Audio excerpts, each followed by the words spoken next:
ನನ್ನ ಹೆಸರು ಸತ್ಯ. ನಾನು ತುಂಬಾ ಒಳ್ಳೆ ಒಬ್ಬ ಕಾರ್ ಕಳ್ಳ. ಕಾರ್ ಕದಿಯೋದ್ರಲ್ಲೂ ಒಳ್ಳೆಯವನಿರ್ತಾನ ಅನ್ನೋ ಕುತೂಹಲ ನಿಮ್ಗಿರ್ಬೇಕು. ಕಾರಣ ಇಷ್ಟೇ, ನಾನ್ ಕದ್ದಿರುವ ಕಾರ್ನು ಯಾರಿಗೂ ಮಾರೋದಿಲ್ಲ. ಅಂದ್ಮೇಲೆ ಮತ್ತೆ ಕಾರ್ ಯಾಕ್ ಕದಿಬೇಕು ಅನ್ನೋ ಪ್ರಶ್ನೆ ನೀವು ನನ್ ಕೇಳ್ಬೇಕು ಅನ್ಸ್ತಿದಲ್ವಾ? ನಾನ್ ಕಾರ್ ಕದಿತೀನಿ, ನಿಜ ಆದ್ರೆ ಮರಳಿ ಅವ್ರಿಗೆ ವಾಪಸ್ ಮಾಡ್ತೀನಿ. ಯಾಕೆ? ಮತ್ತೆ ಪ್ರಶ್ನೆ ಕೇಳ್ತೀರಾ, ಲಾಭ ಏನು? ನನ್ ಪ್ರಕಾರ ಕಾರ್ ತಗೊಳ್ಳೋದು ತುಂಬಾ ಆಸೆಯಿಂದ ಖರೀದಿ ಮಾಡ್ತಾರೆ. ಇನ್ನೂ ಕೆಲವರಿಗೆ ಅನಿವಾರ್ಯವಾಗಿರುತ್ತೆ. ಅದಕ್ಕಾಗಿ ಕಾರ್ ಅವ್ರಿಗೆ ಮರಳಿ ಕೊಟ್ಬಿಡ್ತೀನಿ. ಆದ್ರೆ ನಾನ್ ಸುಮ್ನೆ ಕೊಡೋದಿಲ್ಲ. ಏನ್ ಮಾಡ್ತೀನಿ ಬನ್ನಿ, ಮುಂದೆ ಓದಿ. ನಾನ್ ಕಾರ್ ಕದಿಯೋಕ್ಕೂ ಫಸ್ಟ್ ನನ್ನ ಅಸಿಸ್ಟೆಂಟ್ ಕರೆಸಿ ಕದಿಯೋರ ಪೂರ್ತಿ ಡೀಟೇಲ್ಸ್ ಪಡೀತೀನಿ. ನನ್ನ ಅಸಿಸ್ಟೆಂಟ್ ಅವರ ಪರಿಚಯ ಮಾಡ್ಕೊಂಡು ತುಂಬಾ ಆತ್ಮೀಯನಾಗ್ತಾನೆ. ಯಾವುದೇ ಕೆಲಸಕ್ಕೂ ಇವನನ್ನೇ ಕರಿಬೇಕು, ಆ ರೀತಿ ಅವನ ಸ್ನೇಹ ಬೆಳೆಸ್ಕೊಳ್ತಾನೆ. ಅವರ ಮನೆಯಲ್ಲಿ ಕಾರ್ ಕಳ್ಳತನವಾದ್ರೆ ಇವನಿಗೆ ಕರೆ ಮಾಡಿ ಐಡಿಯಾ ಕೇಳಬೇಕು. ಆ ರೀತಿಯಲ್ಲಿ ಅವರ ಸ್ನೇಹ ಸಂಪಾದನೆ ಮಾಡ್ಕೊಂಡಿರ್ತಾನೆ. ಕೂಡ್ಲೇ ಕಾರ್ ಮಾಲೀಕ ಇವನಿಗೆ ಕರೆ ಮಾಡ್ತಾನೆ, ಹೀಗೆ ಕಾರ್ ಕಳುವಾಗಿದೆ, ಏನ್ ಮಾಡೋದು? ಆಗ ನನ್ನ ಅಸಿಸ್ಟೆಂಟ್ ಅವರನ್ನ ನನ್ನ ಬಳಿ ಕರೆದು ಕೊಂಡ್ಬರ್ತಾನೆ. ಅವ್ರು ಬರೋ ಹೊತ್ತಿಗೆ ನನ್ನ ಮನೆಯನ್ನು ಸ್ವಲ್ಪ ಆಫೀಸ್ ರೀತಿಯಲ್ಲಿ ಸಿಂಗರಿಸಿ ಧೂಳು ಹಿಡಿದ ಫೈಲ್ಸ್ಗಳನ್ನ ಕೊಡವಿ, ಒಂದು ಟೇಬಲ್ ಹಾಕಿ ಮನೆಯ ಮುಂದೆ ಇರೋ ಬೋರ್ಡ್ನ ಚೆನ್ನಾಗಿ ತೊಳೆದು ತಗಲು ಹಾಕಿರ್ತಾನೆ. ಬೋರ್ಡ್ ಮೇಲೆ ಸತ್ಯ ಡಿಟೆಕ್ಟಿವ್ ಎಂದು, ಸ್ಪೆಷಲಿಸ್ಟ್ ಇನ್ ಕಾರ್ ಹುಡುಕಿ ಕೊಡುವೆ ಎಂದು ಬರೆದುಕೊಂಡಿರ್ತಾನೆ. ಎಷ್ಟೋ ಬಾರಿ ಪೊಲೀಸರು ಸಹ ನನ್ನ ಸಹಾಯ ಪಡೆದಿದ್ದಾರೆ. ನನ್ನ ಮೇಲೆ ಒಂದು ಕೇಸ್ ಕೂಡ ಇಲ್ಲ. ಹೀಗೆ ಹೇಗೋ ಜೀವನ ಸಾಗುತ್ತಿತ್ತು. ಒಂದು ದಿನ ರಾತ್ರಿ ಸಮಯ 1 ಗಂಟೆ, ಒಂದು ಮನೆಯ ಕಾರನ್ನ ನಾವು ಕಳ್ತನ ಮಾಡಿಕೊಂಡು ಬರ್ತಿದ್ದೆವು. ಆಗ ರಸ್ತೆಯಲ್ಲಿ ಬೆಳಕಿರ್ಲಿಲ್ಲ, ಬಟ್ಟ ಬಯಲು ಪ್ರದೇಶ, ದೀಪದ ಕಂಬಗಳು ಸಹ ಇರಲಿಲ್ಲ. ನಮ್ಮ ಕಾರಿನ ಬೆಳಕೆ ನಮಗೆ ದಾರಿದೀಪ. ಅದೇನೋ ಗೊತ್ತಿಲ್ಲ, ಕಾರ್ ಇದ್ದಕ್ಕಿದ್ದಂತೆ ಕಾರ್ ನಿಂತೋಯ್ತು. ನನ್ನ ಅಸಿಸ್ಟೆಂಟ್ ಶ್ಯಾಮ್ ಹೇಳಿದೆ, ಕಾರ್ಗೆ ಏನಾಗಿದೆ ನೋಡೋ ಎಂದು. ಕೆಳಗೆ ಇಳಿದು ನೋಡಿದ ಅವನು ಸ್ವಲ್ಪ ಎಡ್ಡ ಕಾರಿನ ಬಗ್ಗೆ ಗೊತ್ತಿಲ್ಲ. ಶ್ಯಾಮ್ ಕಾರಿನ ಬ್ಯಾನೆಟ್ ತೆಗೆದು ನೋಡಿದ. ಗುರು, ಕಾರ್ಗೆ ಏನಾಗಿದೆ? ಚೆನ್ನಾಗಿದೆ, ಎಲ್ಲಾ ಪಾರ್ಟ್ಸ್ ಇರೋ ಕಡೆನೇ ಇದೆಪಾ ಎಂದು ನನ್ನ ಕಡೆ ಮುಖ ಮಾಡಿ ನೋಡಿ ಹೇಳಿದ. ನಾನು ಹೋಗಿ ಹೋಗಿ ನಿನ್ಗೆ ಹೇಳಿದ್ದಾನಲ್ಲ ಎಂದು ಶಪಿಸುತ್ತಲೇ ಕೆಳಗಿಳಿದು ನೋಡಿದೆ. ರೇಡಿಯೇಟರ್ ಬಿಸಿಯಾಗಿತ್ತು. ಕೂಡ್ಲೇ ನಾನವನಿಗೆ ಕಾರಿನ ಡಿಕ್ಕಿ ತೆಗೆದು ಖಾಲಿ ಕ್ಯಾನ್ ಇರುತ್ತೆ, ಹೋಗಿ ನೀರು ತೆಗೆದುಕೊಂಡು ಬಾ ಎಂದು ಹೇಳಿದೆ. ಅವನು ಹಾಗೆಯೇ ಕ್ಯಾನ್ ತೆಗೆದುಕೊಂಡು ಅಲ್ಲೇ ಸ್ವಲ್ಪ ದೂರದಲ್ಲೇ ನೀರಿನ ಶಬ್ದ ಕೇಳಿಸುತ್ತಿತ್ತು. ಅವನ ಕೈಗೆ ಒಂದು ಟಾರ್ಚ್ ಕೊಟ್ಟು ಕಳಿಸಿದೆ. ರಾತ್ರಿಯ ಸಮಯ, ಬಾನಲ್ಲಿ ಚಂದ್ರ ತುಂಬ ಸುಂದರವಾಗಿ ಕಾಣಿಸುತ್ತಿದ್ದ, ಹೊಳೆಯುವ ಹಾಗೆ ನಕ್ಷತ್ರಗಳು. ಶ್ಯಾಮ್ ಕ್ಯಾನ್ ಹಿಡಿದುಕೊಂಡು ಹಾಡುತ್ತಾ ಸಾಗುತ್ತಿದ್ದ. ಅಕ್ಕಪಕ್ಕ ದಟ್ಟವಾಗಿ ಮರದ ಕೊಂಬೆಗಳು ನೆಲಕ್ಕೆ ಚಾಚಿದ್ದವು. ತಣ್ಣನೆಯ ಗಾಳಿ, ಮಿಂಚು, ಹುಳುಗಳ ಶಬ್ದ, ಕಪ್ಪೆಗಳ ಕ್ರ್ ಕ್ರ್ ಎನ್ನುವ ಸದ್ದು ಟಾರ್ಚ್ ನನ್ನ ಅತ್ತ ಇತ್ತ. ತಿರುಗಿಸಿಕೊಂಡು ನದಿಯ ಕಡೆ ಬರುತ್ತಿದ್ದ. ಆಗ ಅವನಿಗೆ ಬೆಳಕಿನಲ್ಲಿ ಒಂದು ಆಕಾರ ಕಣ್ಣಿಗೆ ಬಿತ್ತು. ಇವನ ಟಾರ್ಚ್ ಬೆಳಕಿಗೆ ಅದು ಒಂದು ಕಡೆ ಇಂದು ಮತ್ತು ಕಡೆಯಿಂದ ಮತ್ತೊಂದು ಕಡೆಗೆ ಜಿಗಿಯಿತು. ಇವನು ಅದನ್ನು ನೋಡಿ ಕ್ಯಾನ್ ಬಿಸಾಡಿ ಓಡಿ ಬಂದ. ಗುರು, ಗುರು ಎಂದು ಹೆದು ಸೀರು ಬಿಡುತ್ತ. ನಾನು ಯಾಕೋ, ಏನಾಯ್ತು ಚೇಳ್ಕಡಿತ ನಿನಗೆ ಎಂದು ಕೇಳಿದೆ. ಅವನು, ಅದಲ್ಲ ಗುರು, ಯಾವುದೋ ಪ್ರಾಣಿನೋ ಏನೋ ಗೊತ್ತಿಲ್ಲ, ಕಣ್ಣು ಒಳ್ಳೆ ಟಾರ್ಚ್ ತರ ಹೊಳೀತಿದೆ ನನ್ನ. ನೋಡಿ ಹಾಗೆ ಜಿಗಿತು ಗುರು. ನಾನು ಎಲ್ಲೋ, ಅದು ತೋರಿಸು ಎಂದು ಕೇಳಿದೆ. ಅದಕ್ಕೆ ಅವನು, ನಾನು ಬರೋದಿಲ್ಲಪ್ಪ, ನನಗಿನ್ನೂ ಏನಾಗಿಲ್ಲ, ತುಂಬಾ ಆಸೆ ಇದೆ ಜೀವನದಲ್ಲಿ ಎಂದು ಬಡಬಡಿಸುತ್ತಾ ಇದ್ದ. ನಾನು, ಸರಿ ನಾನೇ ಹೋಗ್ತೀನಿ, ಕ್ಯಾನ್ ಎಲ್ಲಿ ಎಂದು ಕೇಳಿದೆ.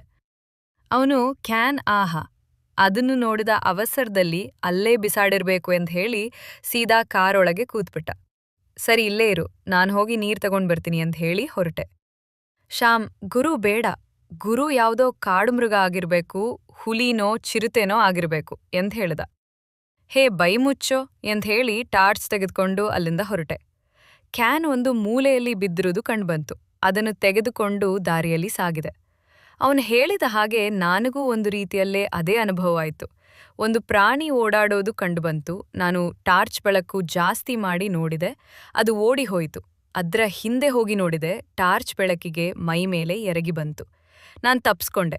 ಮೇಲೆ ನೋಡ್ತೀನಿ, ಅದು ಒಂದು ಬೆಕ್ಕು ಇಲಿಗಾಗಿ ಹೊಂಚು ಹಾಕ್ಕೊಂಡು ಕಾಯ್ತಿದೆ ಎಂದು ಕಂಡುಬಂತು. ನಾನು ನಕ್ಕು ಮುನ್ನಡೆದೆ. ನದಿ ದೊರಕಿತು. ಕ್ಯಾನ್ನಲ್ಲಿ ನೀರು ಹಿಡಿದುಕೊಂಡು ಕಾರ್ ಬಳಿ ಬಂದೆ. ಶ್ಯಾಮ್ ಎಂದು ಕೂಗಿದೆ. ಎಲ್ಲಿಯೂ ಕಾಣಲಿಲ್ಲ. ಮತ್ತೆ ಕರೆದೆ, ಕಾಣಿಸ್ಲಿಲ್ಲ. ಎಲ್ಲಿ ಹಾಳಾಗ್ಹೋದ ಎಂದುಕೊಂಡು ನಾನು ರೇಡಿಯೇಟರ್ ನೀರು ಸುರಿದು ಬ್ಯಾನೆಟ್ ಮುಚ್ಚಿದೆ. ಆಗ ನನ್ನ ಕಣ್ಣಿಗೆ ಒಬ್ಬ ವ್ಯಕ್ತಿ ಕಂಡುಬಂದ. ಅವನು ಮೈಯೆಲ್ಲ ಕೆಸರು, ಒಂದು ಬಳ್ಳಿ ಗಿಡ ಅವನನ್ನ ಸುತ್ಕೊಂಡಿತ್ತು. ನಾನು ಯಾರ್ ನೀನು ಎಂದು ಕೇಳಿದೆ. ಅವನು ಬಾಯಿ ತೆರೆದು, ಗುರು, ನಾನು ಶಾಮು ಎಂದು ಹೇಳಿದೆ. ಅವನ ಅವಸ್ಥೆ ನೋಡಿ ನನಗೆ ನಗು ಉಕ್ಕಿ ಬಂತು.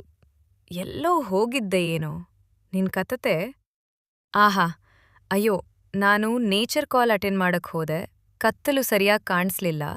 ಕಾಲು ಜಾರಿ ಕೆಸರಲ್ ಬಿದ್ದೆ. ಮೇಲೆ ಬರೋಕ್ ಆಗ್ಲಿಲ್ಲ. ಹೇಗೋ ಸಾಹಸ ಮಾಡ್ಬಂದೆ ಅಂದ. ನಾನು ಸರಿ ನಡಿ, ನದಿ ದಂಡೆ ಬಳಿ ಹೋಗಿ ಸ್ನಾನ ಮಾಡುವಿಯಂತೆ. ಶ್ಯಾಮ್ ಗುರು, ತಣ್ಣೀರು. ಗುರು, ಚಳಿ ಆಗತ್ತೆ. ಇಲ್ಲ ಅಂದ್ರೆ ಇಲ್ಲೇ ಇರು, ನಾನ್ ಹೋಗ್ತೀನಿ ಎಂದು ಹೇಳಿದೆ. ಅವನು ಶಪಿಸುತ್ತಲೇ, ಸರಿ ಗುರು, ನಡಿಸ್ನಾನ ಮುಗಿಸಿಕೊಂಡು ಕಾರ್ನ ಬಳಿ ಬಂದೆವು. ಅಲ್ಲೇ ಬಿದ್ದಿದ್ದ ಕ್ಯಾನ್ ತೆಗೆದು ಕಾರ್ ಡಿಕ್ಕಿಯಲ್ಲಿ ಇಡು ಎಂದು ಹೇಳಿ ನಾನು ಕಾರ್ನಲ್ಲಿ ಕುಳಿತೆ. ಅವನು ಡಿಕ್ಕಿ ತೆಗೆದು ನೋಡಿದ. ಅವನಿಗೆ ಒಂದು ಅಚ್ಚರಿ ಕಾದಿತ್ತು. ಗುರು, ಗುರು ಎಂದು ಕಿರುಚಿಕೊಂಡ.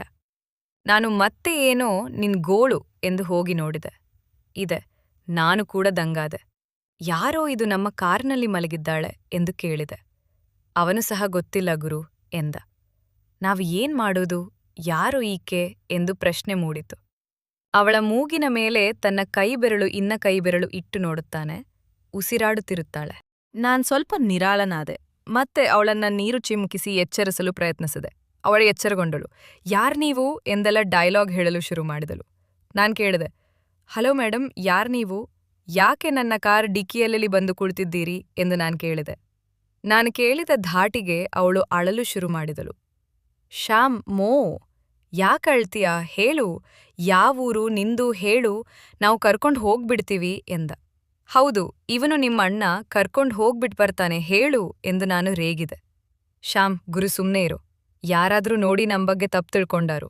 ಸರಿ ಸರಿ, ಅದೇನ್ ಕೇಳ್ಬೇಕೋ ಕೇಳು, ಕೆಳಗಿಳಿಸಿ ಕಳಿಸು, ನಾವು ಹೋಗೋಣ ಎಂದು ಹೇಳಿ ನಾನು ಕಾರಿನ ಒಳಗೆ ಕುಳಿತೆ. ಶ್ಯಾಮ್, ಸರಿ ಎಂದು ಹೇಳಿ ಅವಳನ್ನ ಡಿಕ್ಕಿನಿಂದ ಕೆಳಗೆ ಇಳಿಸಿದ. ಏನು ಕೇಳಿದ್ರೂ ಆಕೆ ಏನು ಹೇಳಲಿಲ್ಲ. ನಾನು ಸರಿ ಅವಳನ್ನ ಕೆಳಗೆ ಇಳಿಸಿದ ಎಂದು ಕೇಳಿದೆ. ಶ್ಯಾಮ್ ಎಂದ. ಸರಿ ಬಾ, ನಾವು ಹೋಗೋಣ ಎಂದ. ಸರಿ ಎಂದು ಹೇಳಿ ಶೂ ಹೇಳಿ ಶ್ಯಾಮ್ ಕಾರಿನಲ್ಲಿ ಬಂದು ಕುಳಿತ ಇಬ್ಬರು. ಅಲ್ಲಿಂದ ಸ್ವಲ್ಪ ದೂರ ಹೊರಟೆವು. ಶ್ಯಾಮ್ ಹಿಂದೆ ತಿರುಗಿ ನೋಡಿದ. ಆ ಹುಡುಗಿ ಕಾಣಿಸಲಿಲ್ಲ. ಗುರು, ಹುಡುಗಿ ಇಲ್ಲ ಎಂದು ಹೇಳಿದ. ಹೋಗ್ಲಿ ಬಿಡು ಎಂದು ಹೇಳಿ ಮುಂದೆ ಸಾಗಿದ. ಆ ಹುಡುಗಿ ನದಿಯ ಬಳಿ ಇರೋದು ಕಂಡುಬಂತು ಶ್ಯಾಮ್ ಗುರು. ಆ ಹುಡುಗಿ ನದಿ ಹತ್ರ ಇದ್ದಾಳೆ ನೋಡು, ಸಾಯೋಕೆ ಇರ್ಬೇಕು ಬಿಡೋ ಎಂದು ಮುಂದೆ ಸಾಗಿದೆ. ಶ್ಯಾಮ್ ಗುರು ಪಾಪ, ಹೆಣ್ಣು ಹುಡುಗಿ, ಗುರು ಇನ್ನು ಚಿಕ್ಕ ವಯಸ್ಸು ಎಂದು ಹೇಳಿದವನ ಮಾತು ನನ್ನ ತಲೆ ಕೆಡಿಸಿತು. ಕೊನೆಗೆ ಕಾರ್ ನಿಲ್ಸದೆ ಅವಳು ನದಿಗೆ ಹಾರಿಬಿಟ್ಲು. ನಾನು ಕೂಡ್ಲೇ ಓಡಿ ನೀರಿಗೆ ಧುಮುಕಿದೆ. ನದಿಯ ರಭಸ ಜೋರಾಗಿ ಇದ್ರಿಂದ ಅವಳು ಕಾಣಿಸ್ಲಿಲ್ಲ. ನಾನು ವಾಪಸ್ ದಡಕ್ ಬಂದೆ. ನಾನು ಸಪ್ಪೆ ಮುಖ ಹಾಕಿ ಶ್ಯಾಮ್ ಮುಖ ನೋಡಿ ಸಿಗ್ಲಿಲ್ಲ ಎಂದು ಹೇಳಿದೆ. ಆದರೆ ಕಾರ್ ಸ್ಟಾರ್ಟ್ ಮಾಡುವಾಗ ಯಾರೋ ಕೆಮ್ಮಿದ ಶಬ್ದ ಕೇಳಿಸಿತು. ನಾನು ಕಾರ್ನಿಂದ ಇಳಿದು ನೋಡಿದೆ. ಯಾರೂ ಕಾಣಿಸ್ಲಿಲ್ಲ. ಮತ್ತೆ ಒಳಗೆ ಕುಳಿತೆ. ಮತ್ತೆ ಅದೇ ಶಬ್ದ ಕೇಳಿಸಿತು. ಮತ್ತೆ ದಡದ ಬಳಿ ಬಂದು ನೋಡಿದೆ. ಅದೇ ಹುಡುಗಿ, ನೀರಿಗೆ ಹಾರಿದ ಹುಡುಗಿ ಕಾಣಿಸಿಕೊಂಡಳು. ಶ್ಯಾಮ್ ಕರೆದು ನೋಡೋ, ಆ ಹುಡುಗಿ ಸತ್ತಿಲ್ಲ, ಬದುಕಿದ್ದಾಳೆ. ಅವನು ನೋಡಿ ಅವಳ ಬಳಿ ಹೋಗಿ, ಯಾಕ್ರಿ ಸಾಯೋಕೆ ಹೋದ್ರಿ ನೀವು ಎಂದು ಕೇಳಿದೆ. ಅಯ್ಯೋ, ನಾನು ಸಾಯೋಕೆ ಹೋಗಿಲ್ಲ, ಬಿಕ್ಲಿಕ್ಕೆ ಬಂತು, ಅದಕ್ಕೆ ನೀರ್ ಕುಡಿಯೋಕೆ ಹೋದೆ ಅಷ್ಟೆ. ಮತ್ತೆ ಬಟ್ಟೆ ಯಾಕೆ ಒದ್ದೆಯಾಗಿದೆ? ನೀರ್ ಕುಡಿತಿದ್ದೆ. ನಾನು ನಿಂತಿದ್ದ ಕಲ್ಲು ತುಂಬ ಪಾಚಿ ಇತ್ತು, ಕಾಲ್ ಜಾರಿ ಬಿದ್ದೆ ಎಂದು ಹೇಳಿದಳು. ಈ ಮಾತನ್ನು ಕೇಳಿದದ ನಾನು ತಲೆ ಮೇಲೆ ಕೈ ಹೊತ್ತು ಕೂತೆ. ಶ್ಯಾಮ್, ಮತ್ತೆ ನೀವೆಲ್ಲಿಗೆ ಹೋಗ್ಬೇಕು ಹೇಳಿ? ನಾವು ಹೋಗೋ ದಾರಿಯಲ್ಲಿ ಬಿಟ್ಟು ಹೋಗ್ತೀವೆಂದು ಕೇಳಿದ. ನಾನ್ ಪೊಲೀಸ್ ಸ್ಟೇಷನ್ ಹೋಗ್ಬೇಕು? ಶ್ಯಾಮ್ ನನ್ನ ಮುಖ ನೋಡಿದೆ. ನಾನು ಸಾಯಿಸೋ ರೀತಿ ಮುಖ ಮಾಡ್ಕೊಂಡೆ. ಅವನು ಭಯದಿಂದ, ಯಾಕ್ರಿ ಪೊಲೀಸ್ ಸ್ಟೇಷನ್ ಹೋಗ್ಬೇಕು ಎಂದು ಕೇಳಿದೆ. ನಾನೊಂದು ಕಂಪ್ಲೇಂಟ್ ಕೊಡ್ಬೇಕು. ಶ್ಯಾಮ್ ಕೇಳಿದ, ಏನ್ ಕಂಪ್ಲೇಂಟ್ ಕೊಡ್ತೀರಾ? ಅವಳು ನಿಮ್ಗ್ಯಾಕ್ರಿ? ಏನೋ ಕೊಡ್ತೀನಿ. ಶ್ಯಾಮ್, ಸರಿ, ಏನಾದ್ರೂ ಕೊಡಿ, ನಂಗೇನೋ ಎಂದ್ ಹೇಳಿ ಅವಳನ್ನ ಕರೆದುಕೊಂಡು ಪೊಲೀಸ್ ಸ್ಟೇಷನ್ ಬಳಿ ಕರೆದುಕೊಂಡು ಹೋದ್ವಿ. ದೂರದಲ್ಲೇ ಬಿಟ್ಟು ನಾವು. ಸರಿ, ನಾವು ಹೋಗ್ತೀವಿ, ಅದೇನ್ ಕಂಪ್ಲೇಂಟ್ ಕೊಡ್ಬೇಕೋ ಕೊಡಿ ಎಂದ್ ಹೇಳಿ ಕಾರ್ ಸ್ಟಾರ್ಟ್ ಮಾಡಿದೆವಿ. ಆಗ ಅವಳು, ನಾನು ಒಳಗೆ ಹೋಗ್ಬರ್ತೀನಿ, ಸ್ವಲ್ಪ ಹೊತ್ತು ಇಲ್ಲೇ ಕಾಯ್ತೀರಾ ಎಂದ್ ಕೇಳಿದಳು. ನಾವು ಆಗೋದಿಲ್ಲ ಎಂದ್ ಹೇಳ್ದೆವಿ. ಅವಳು, ಹೌದು ಮಾಡ್ತೀನಿ, ನಿಮ್ಮೇಲೆ ಕಂಪ್ಲೇಂಟ್ ಕೊಡ್ತೀನಿ ಎಂದು ಧಮ್ಕಿ ಹಾಕಿದಳು.